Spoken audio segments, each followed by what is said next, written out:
บอสโจถึงกับออกปากสาวน้อยลำเพลินโชว์ดีทั้งหมด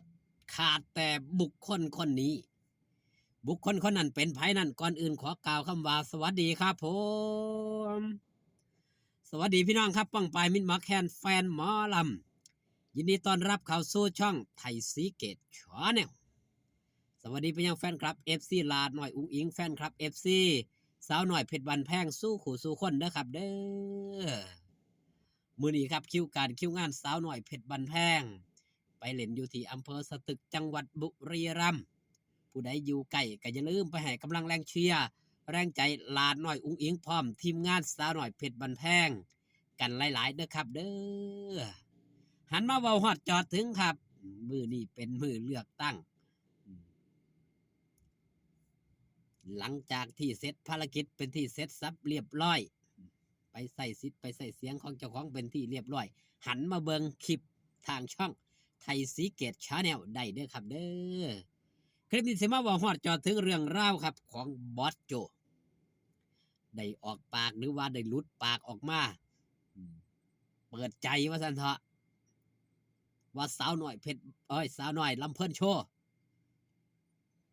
ถือว่าเป็นหมอลำน้องใหม่มาแรงดีทั้งหมดทั้งมวลคือภาพรวมดีเบิดครับขาดแต่บุคคลคนนี้เป็นไผผู้ใดนั้นไปฟังครับคุณดีขึ้นเป็นลำดับนะคุณเก่งมากนะคุณเรามาชมคุณทำกันบ้านดีด้วยเดี๋ยวสิเว้ยอยากบอกน้ำเขานะเดี๋ยวนี้พวกนี้เนี่ยตีเลยดิมีไม่กี่อย่างแต่ว่ามันดีอ่ะภาพรวมดีนักดนตรีว่าต้องมาถึงแล้วว่านะมวนคุบผมมีเตียวอิงด้วยวันเอาเดินทางปลอดภัยครับเป็นจะได้ครับได้ฟังไปแล้วสันๆเนาะทั้งหมดทั้งมวลภาพรวมดีเบิดทุกสิ่งทุกอย่างขาดแต่อุ๋งอิงคนเดียวเพราะยังครับอุ๋งอิงอยู่กับสาวหน่อยเพชรบันแพงแต่อุ๋งอิงนี่แยกล่างได้ก็อยากให้แยกอยากให้มันเป็นแบบนั้นว่าสันแต่หุ่นได้ครับเพิ่นได้ไล่สดเก่าหุ่นเด้เพิ่นว่าถ้าอุ้งอิงและแยกล่างได้นี่เพิ่นก็สิสบายใจขึ้นว่าสันดอกแต่ณปัจจุบันเป็นภาพร่วมของสาวน้อยลำเพลินโชว์ณปัจจุบันก็ถือว่าเป็นหมอลำที่กำลังมาแรงน้องใหม่ที่กำลังมาแรงกำลังเป็นที่จับตามองมือขึ้นกับอาญะพี่น้องมิตรหมอแคนแฟนหมอลำทางด้านอำเภอหนองเรือเนาะ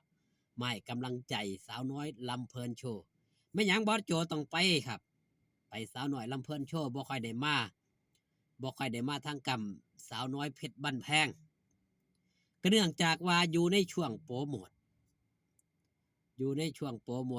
งประชาสัมพันธ์อยู่ในช่วงที่ว่าลูกทีมต้องการกำลังใจหลังจากที่เปิดฤดูกาลมาในช่วงก่อนปีใหม่งานก็มีแน่บ่มีแน่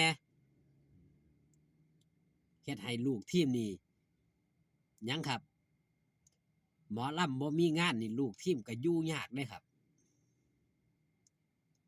เพราะหยังมีงานมันก็มีเงินแม่นบ่ครับถ้าบ่มีงานจักเสียดอีหยังมันก็บ่มีรายได้เพราะว่ามันบ่ได้เฮ็ดงานเป็นรายเดือน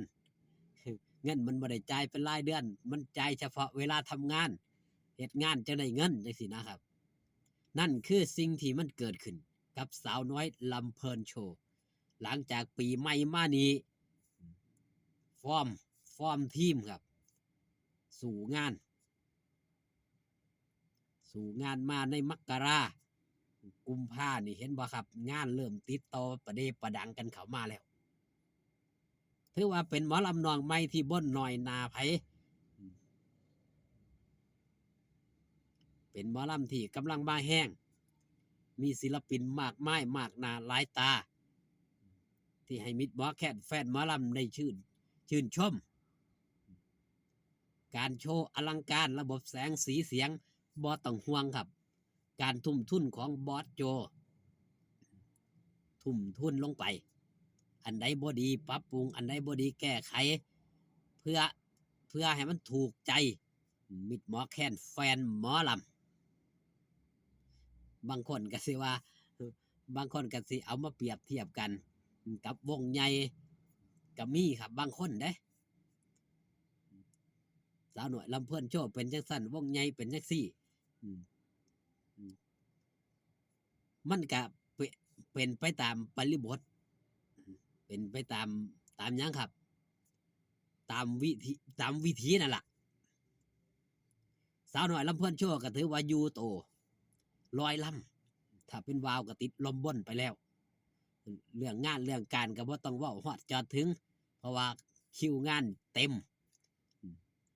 ถ้าว่าสั่นมันก็บ่ได้เกิดขึ้นมาดอกครับ สาวน้อยลำเพิ่นโชว์พอแต่มีสาวน้อยลำเพิ่นโชว์เห็นบ่ครับ งานที่เจ้าภาพเจ้าการเจ้างานต้องการในแบรนด์ของสาวน้อยเพชรบันแพงกำลังไหลเข้ามาตุ่มมาห่มทางด้านสาวน้อยลำเพิ่นโชว์มากขึ้น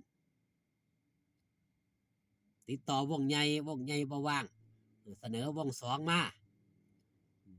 ราคาเป็นกันเองวงสองบ่ได้ย้ายลงไปรถแห่เห็นบ่ครับ คือสร้างบอสโจนี่สมกับเป็นผู้บริหารสมองเพชรสร้างงานไว้วางคอนเซปต์ไว้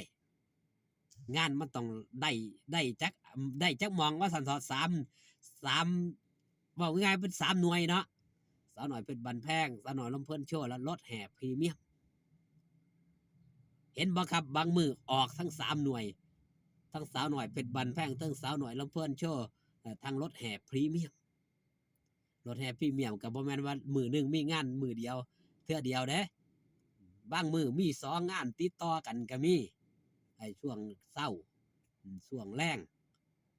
หรือว่าช่วงบ่ายกับช่วงค่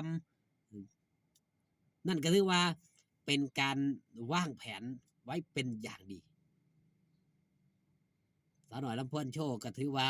เป็นหมอลำน้องใหม่ที่กำลังได้รับความสนอกสนใจจากมิตรหมอแคนแฟนหมอลำเปิดโตฤดูกาลแรกกระสางความฮือฮา